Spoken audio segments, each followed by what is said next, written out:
Have you ever received feedback that you did not feel good about? Well, my name is Dr. Jennifer Sankey, and I'm going to share with you how to feel good about feedback. And so what I want to share with you is that it is important as learners, as parents, as employees, employers, that we feel good about feedback. So what we're going to talk about today is how do we feel good about feedback and how do we make it work for us? So I'm going to share with you my screen and I'm going to just kind of go quickly through some information about feedback. So when we think about feedback, I just want to tell you a little bit about myself first. My name is Dr. Jennifer Sankey, and I'm actually a graduate of Grand Canyon University. I have a general psychology degree with an emphasis in performance psychology. So I enjoy talking about performance. And then I'm also a content expert and an academic coach for doctoral students. And I'm a wellness and performance consultant. I have my own business. So it's my joy, it is my pleasure to share with you about feeling good about feedback. This presentation really is for educational purposes only. I'm not a medical doctor, so I do not assess, diagnose, treat any medical conditions. This information is from personal experience. You'll hear about research, but it is not by any means intended to replace the guidance, direction that you receive from your dissertation committee or any of your professors. And then any questions that you may have pertaining to your specific manuscript or your coursework, I would say ask your professor. So I really do acknowledge that everyone learns differently. Everyone's learning experience is uniquely different. So what I share with you this evening is my experience that I think that you may learn a little bit from. And so think about a time when you said, thank you.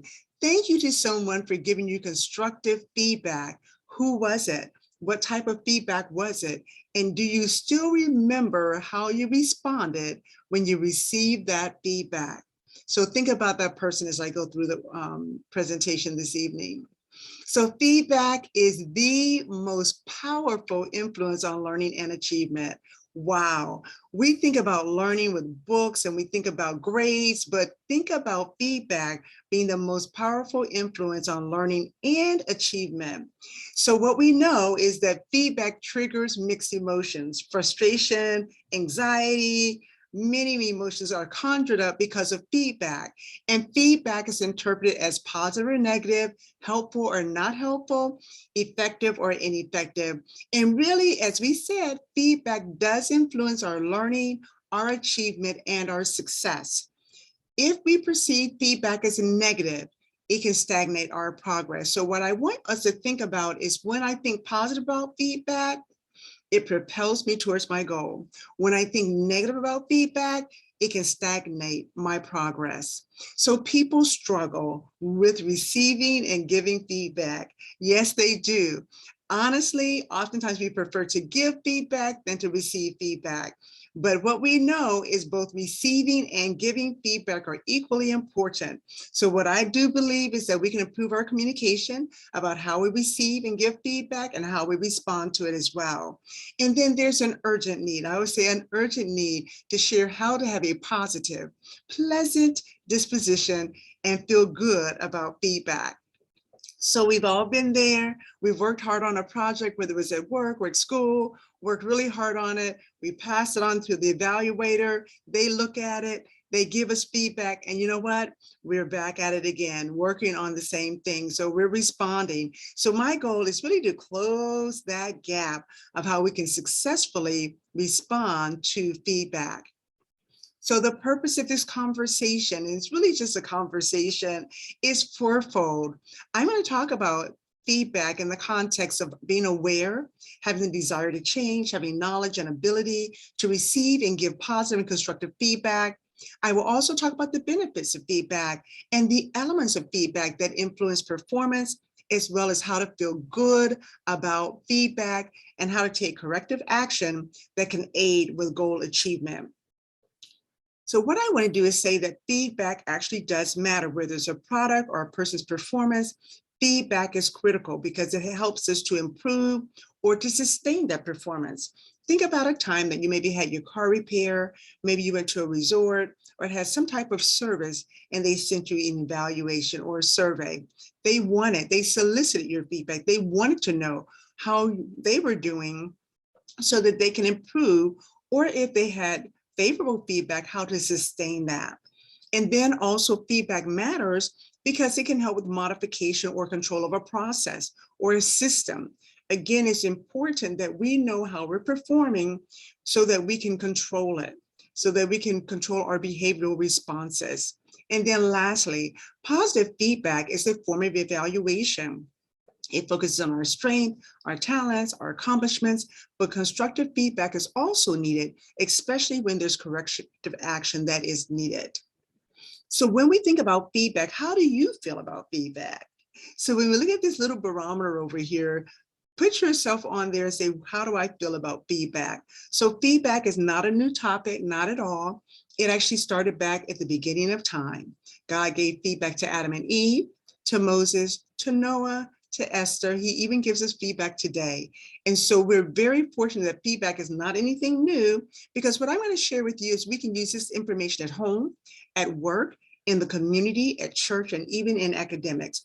Because at home, we receive feedback from our parents, from our children, from our spouses, and at work, from your bosses, from your employees. So there's many ways that this information can be applied, not only academically, but in all areas of our lives. So when we think about feedback, how we think about and how we feel about feedback will really determine how we respond to it. And that's why we want to feel good about feedback, so that we can respond in a favorable way to feedback. So what I really wish I knew about feedback when I went through the doctoral program is that feeling good about feedback can help us perform at our very, very, very best. And then a positive and a proactive response to feedback can help us to reach the finish line. And in this case, achieve a doctoral degree. So there's over 800,000 research studies that Hattie looked at pertaining to feedback in academics. And what Hattie found out is that feedback is the most effective teaching strategy. There's a lot of teaching strategies, but feedback being the most effective. And also Hattie and Temperley found out that giving feedback has a major influence on the quality of the student's learning process. So think about it, effective strategy and the student benefits, because the quality of their learning is from the feedback that they receive. So feedback lets students know how they're doing, while there's still time to adjust and perfect their efforts. I love that. When we are actually in the core classes for the doctoral studies, we receive feedback from our professors and they give us a grade and we move on to the next course and the next course. But when we're in getting our research manuscript, doing our dissertation, we actually can fill out the information, do the work, give it back. They give it back to us and it goes back and forth until we can perfect it. I like that, because had I got a grade on the very first thing that I submitted for my dissertation work, my. So I'm really glad that this allows us to adjust and perfect our efforts. And then lastly, feedback does involve awareness, being aware of your behavior, being aware of what you need to improve, and having the desire to make improvements, and actually having the knowledge, the resources that you may need. And do I really have the ability to respond to that feedback? And then making me accountable. So feedback really does matter. There's many types of feedback. There's decisive praise, rewards, and corrective feedback. But corrective feedback is highly effective for enhancing and learning of new skills and tasks.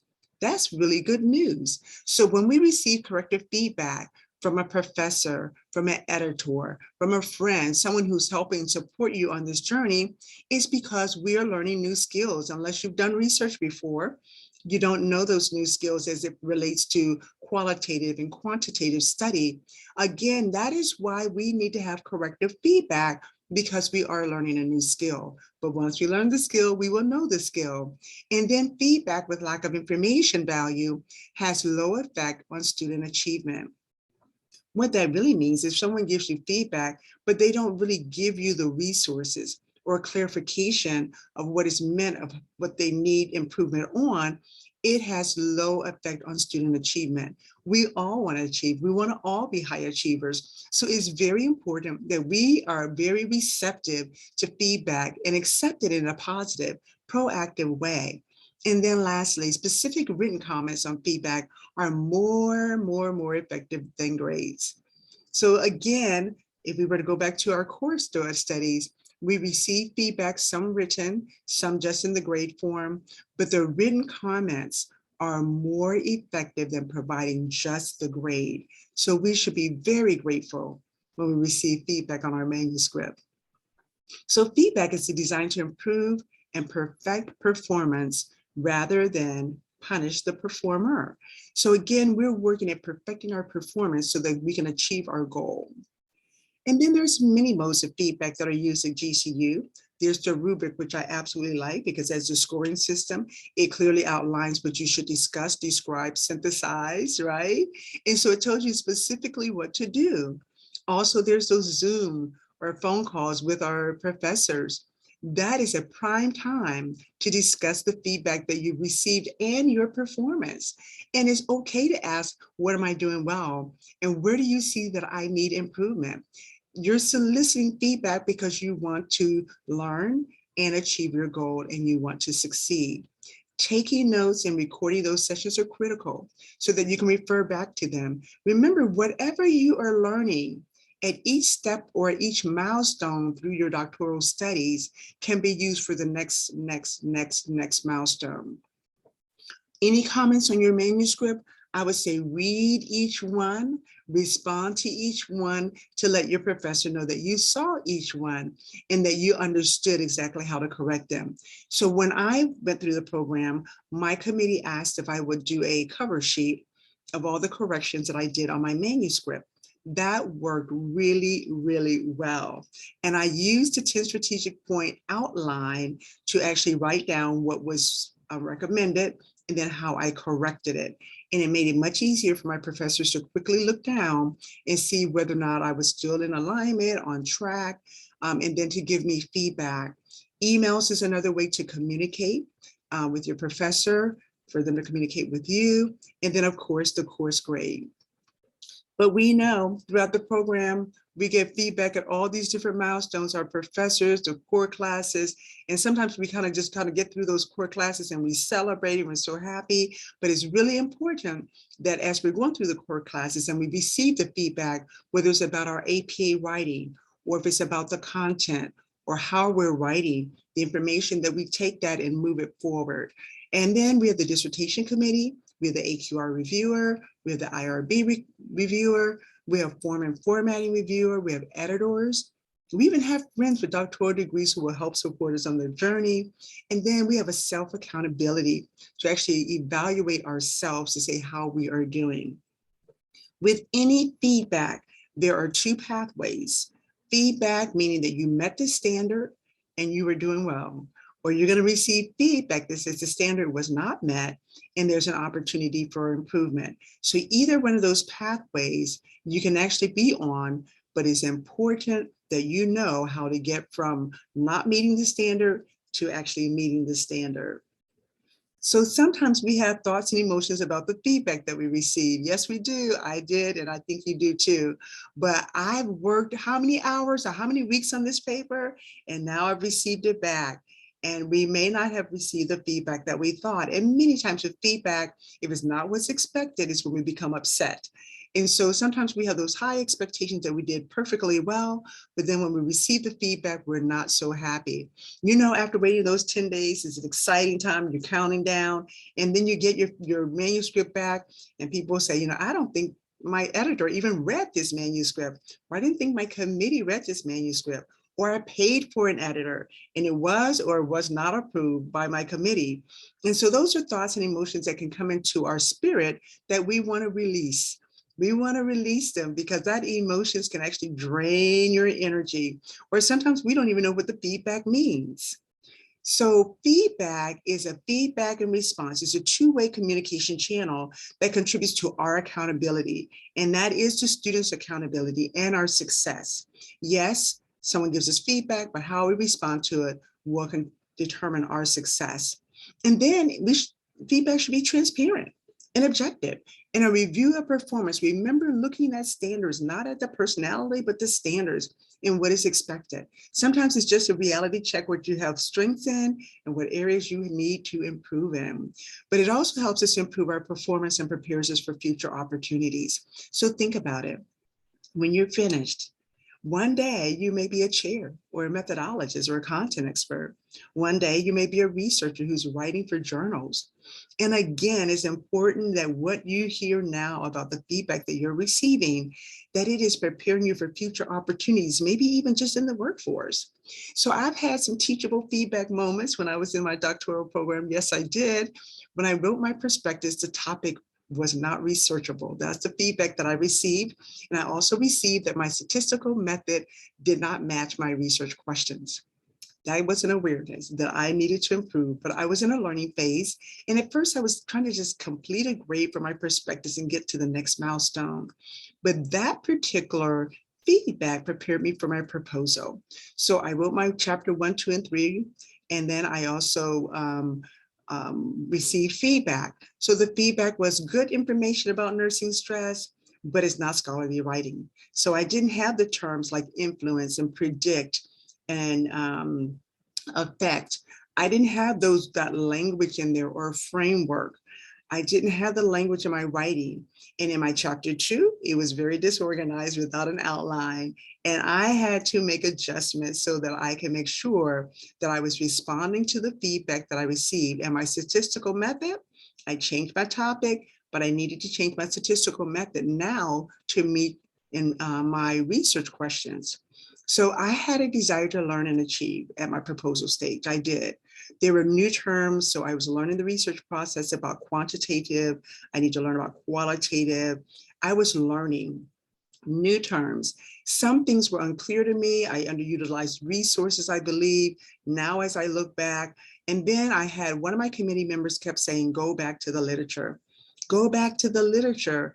I did not know what that meant. I didn't even ask what it meant, but I didn't know what go back to the literature was. But now I know that that communication was go back to the literature to see how scholars write. Go back to the literature to see how scholars outline their paper. Go back to the literature so that you can learn the language. And so that's what it meant. And then I had 3 methodologists. My third one asked me questions, did not write on my paper, didn't write all those things. He would simply say, Jennifer, what is your topic about? And what is the problem? And what is your purpose? What do you plan to do with this information? And what are your research questions? And how did you discover those research questions? And what statistical method will you be doing to analyze and to test your hypothesis? He began to speak in the language about my proposal. That initially took me back. But then I began to enjoy those conversations because it was an engaging my mind and my thoughts and my heart into my study. So he was listening to my study and I was so excited about it. So that for me at that time on my dissertation journey or my doctoral journey was the most exciting because I began to speak and talk about my study and I really enjoyed doing so. Then I got to AQR2. And then I got to AQR5. 2 was pretty easy. I got through that without a lot of hiccups. But when I got to 5, I could see in view graduation. And I was so excited. But then when I received my feedback from AQR5 reviewer, she had a lot of information about a post hoc power and a Bonferroni calculation. And I'm reading what she's written.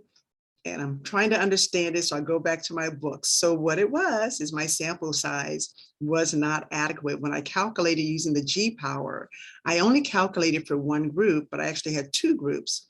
Fortunately, I had collected more data than I needed. So that was in my favor. And so when she wrote to me, she said, you don't have to collect any additional data, but you are going to need to do this Bonferroni calculation. So when you do your statistical analysis, that we can make sure that it detects the power and the correlation in the relationship between your variables. Okay, so I read it. And so she also wrote, if you need further instructions, feel free to call me.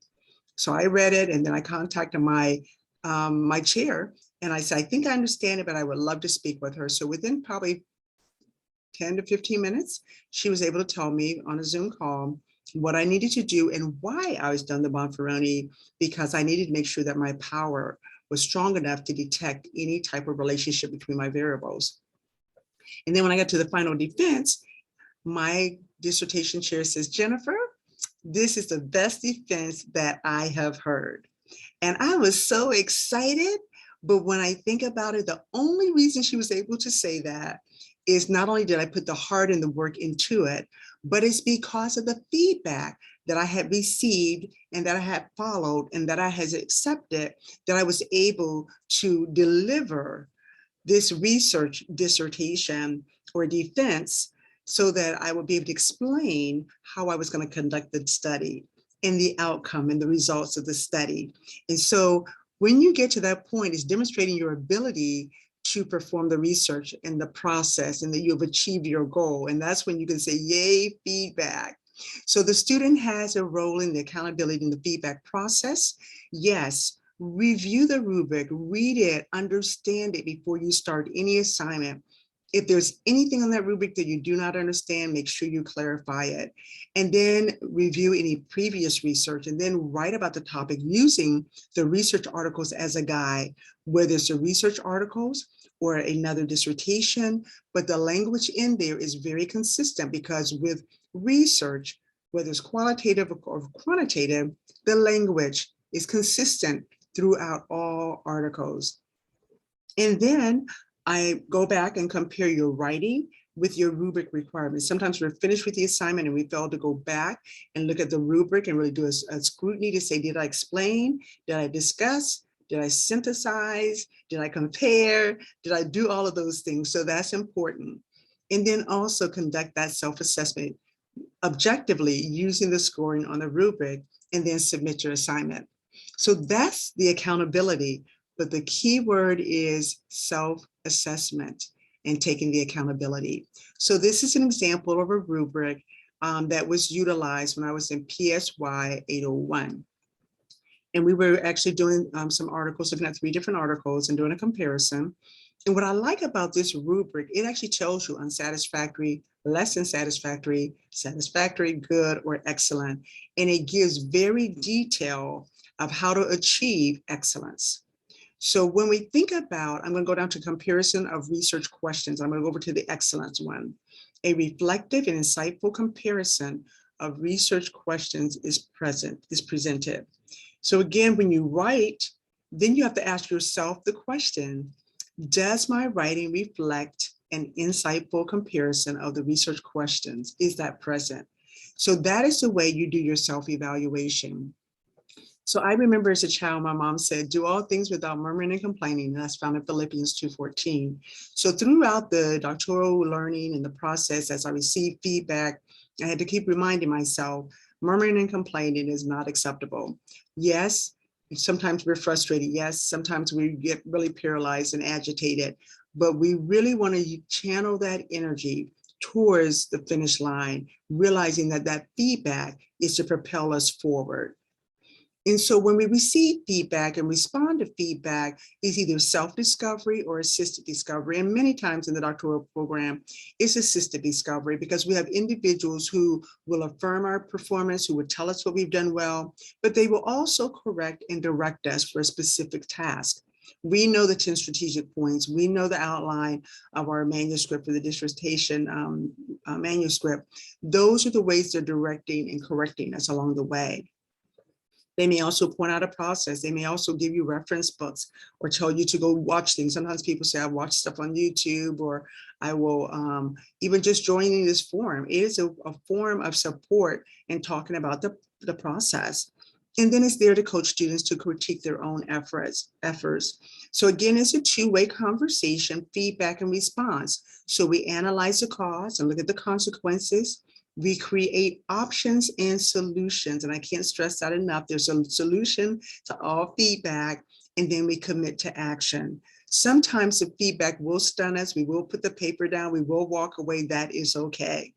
But it's important that we then say, okay, now that I have my energy back up, what am I going to do to make sure that I can go ahead and move forward with my performance, improve my performance, evaluate, and then it starts all over again. But that's effective feedback cycle. So this is what my comments look like from my AQR 5 reviewer. I wanted to include these in here because this is important. Even though it looks like a lot of information, it is critical and important information that was provided to me to help me to make the corrective action. So this is a resource to me. So again, it was a sample size, and the reviewer starts out, there is an issue with your sample size calculation. In that sample size, if she goes on to talk about the issue, this is important when we're giving feedback, that we're clear, concise, and direct. And that way the individual knows what they need to correct.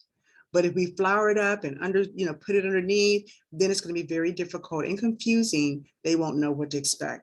So again, she tells me, and then goes A, B, C, exactly what I needed to do. And then on number 2, she says your problem and your purpose not justifying research question number 3.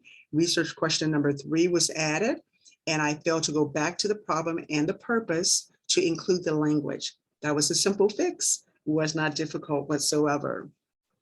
So meaningful feedback should be kind, positive, and I'm going to even say purposeful, kind, honest, useful, brief, specific, and timely.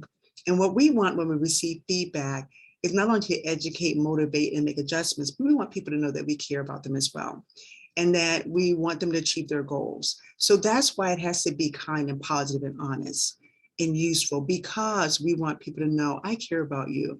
I'm concerned. I want you to reach your goals. It's very important to me.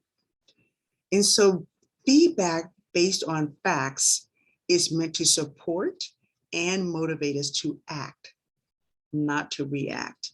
So when we're having the facts, is objective facts, is to support us and to motivate us to go forward and act. So feedback, there's some quick do's and don'ts that I want to share with you. You do want to remain calm. You do want to see the good and keep a positive attitude. You do want to reflect on how you completed the assignment. Did I read the rubric before writing? Did I research the topic? What resources did I use to guide my writing? How much time did I spend on writing the topic? And then did I compare my writing with the rubric? Those are 4 or 5 questions that you can ask yourself every single time you get feedback, because that will help you to shape your thinking about what you've done to contribute to producing a very good document. And then learn from comments for future assignments. Always stop and say what you did well. Always pat yourself on the back. And then always take a moment to say, so how can I improve what I have received feedback about? And then there's methods of responding. Take notes and refer to them and follow the instructions. Again, when we take notes, that especially if someone is taking time to coach you, your editor, your committee, your chair, whomever it is, your methodologist, take notes and refer to them and follow the instructions that have been given to you. Remember, many of these individuals have more experience than we have. If they're giving you clear instructions of what to do, then it behooves us to see if we can follow them. Now, if you have a question, make sure you speak up, because sometimes what they're asking us to do, we may not understand, or it may be confusing, or it may be contradicting what was said before. And so it's important that we respond respectfully. Ask clarifying questions. I understood you to say, or when I read the literature, it referred me to do this. But when you want to end that conversation, make sure you have those takeaways. What do I do next? How do I get to the next step? And so you want to read back or repeat back what you understood, you heard as being the next steps and how to take that corrective action. So what are the issues and the conclusions? Those are the right questions. What are the reasons for the feedback? Are there any words or phrases that are ambiguous? And I would go back to what I said before, go back to the literature. Yes, so the question would be, why am I going back to the literature? What am I looking for more? And then that's when the response comes back, to look at how scholars use language, how they outline their paper, how they format it, how they report their results. And then are there any assumptions? Many times when we're working on a topic that we're so familiar and so close to, it's easy to make assumptions. When I was writing about nursing stress, it was easy to make assumptions because I work in the environment. But again, make sure that anything that you write in your paper can be supported by literature that has been previously studied in the past. So according to Kenneth Blanchard, feedback is the breakfast of champions. Yes, it is. So breakfast, we know, fuels our body. Well, feedback fuels people who want to be champions. They look for feedback. They want feedback because they want to improve. And so it's important that we seek, we receive, we appreciate feedback because it helps us to learn, achieve, and to succeed. But we want to avoid feelings of failure when we receive feedback. We do not want feedback to paralyze us. It's okay to walk away for even a day, even if you walk away for a week, but do not let it paralyze you. Unfortunately, I know too many people who put their papers down, never picked them up again, and that was research that needed to be completed. It was important, it was valuable. Do not isolate yourself from the person giving you feedback. Sometimes we get so agitated with that individual about what they said, how they said it, that we do not want to associate with them. But look at the feedback that they've given to you. Is it correct or incorrect? If it's not correct, then you just let it go. But if it's correct, then you seek how to achieve that goal. And then have a forgiving spirit. Don't have an unforgiving spirit.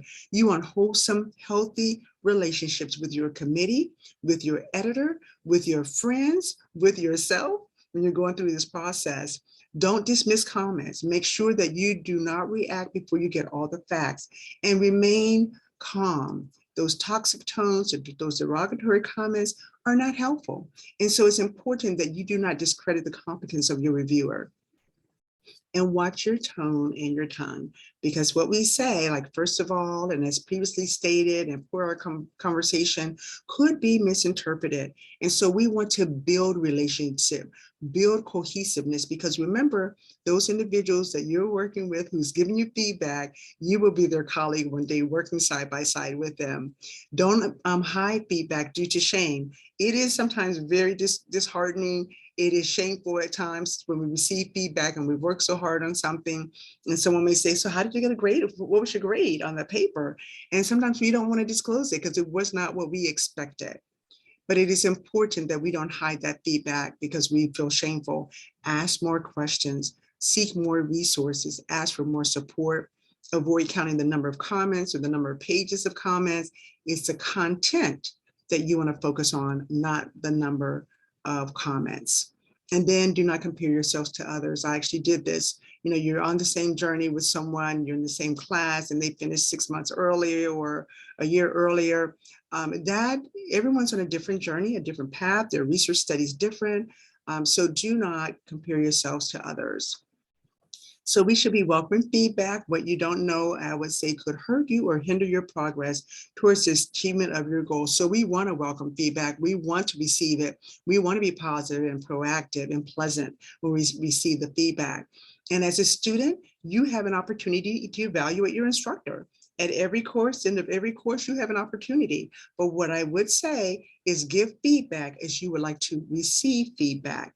What that means is the sooner you give feedback, the better. So early on in your coursework, if you find that you're working with professors or editors or coaches or whomever that is, and you find that that working relationship is not good, maybe you're not getting enough information back, maybe you're getting too much information back, maybe you're getting feedback fatigue because you're getting a lot of information back, you want to communicate in a way to let them know what support you need from them.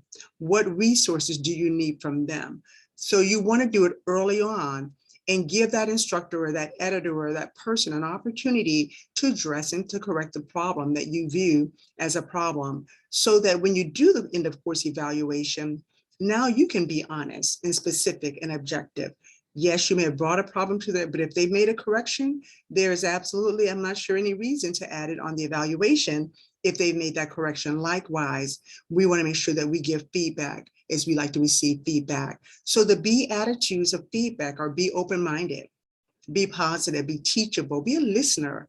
Listen to what's being said. In fact, sometimes it's good just to read your feedback that's been given to you out loud. All those little bubble comments, read it out loud and you may begin to hear a theme of the things that you need to improve, whether it's APA formatting, whether it is actually organization, whether it is scholarly language. You'll begin to hear it as you speak it.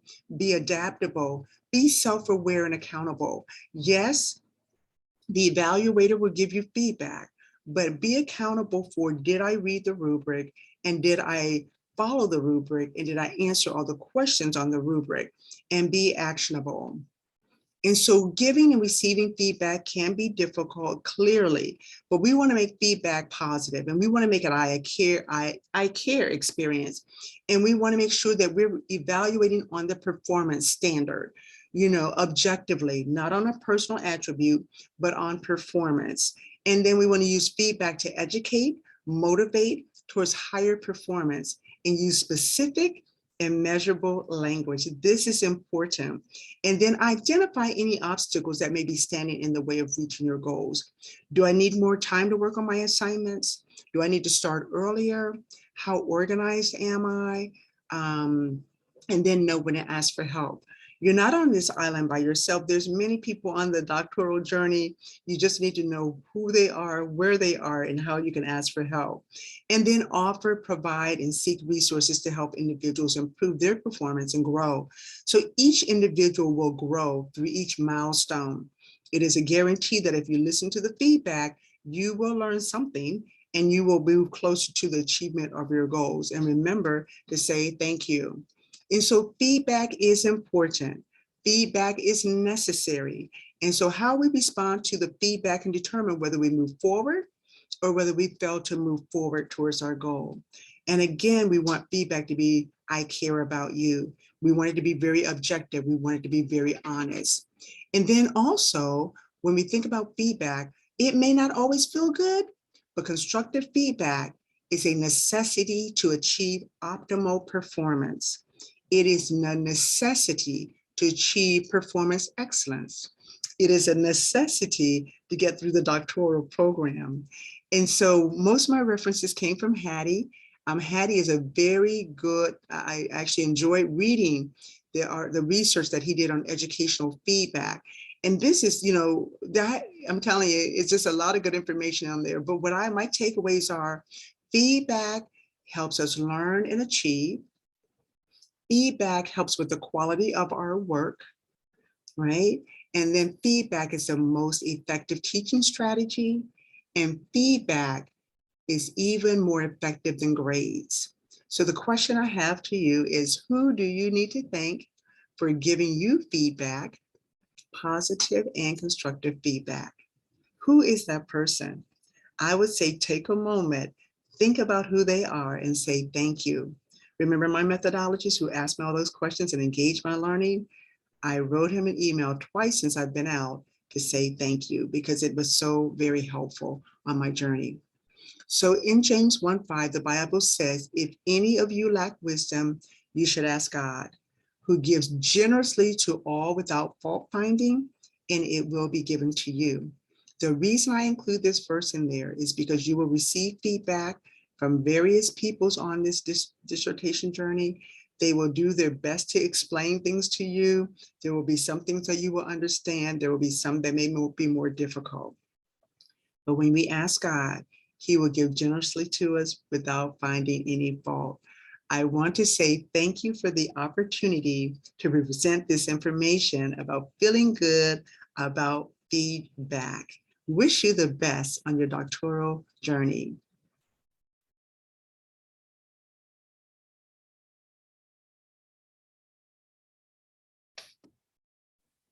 Blessings.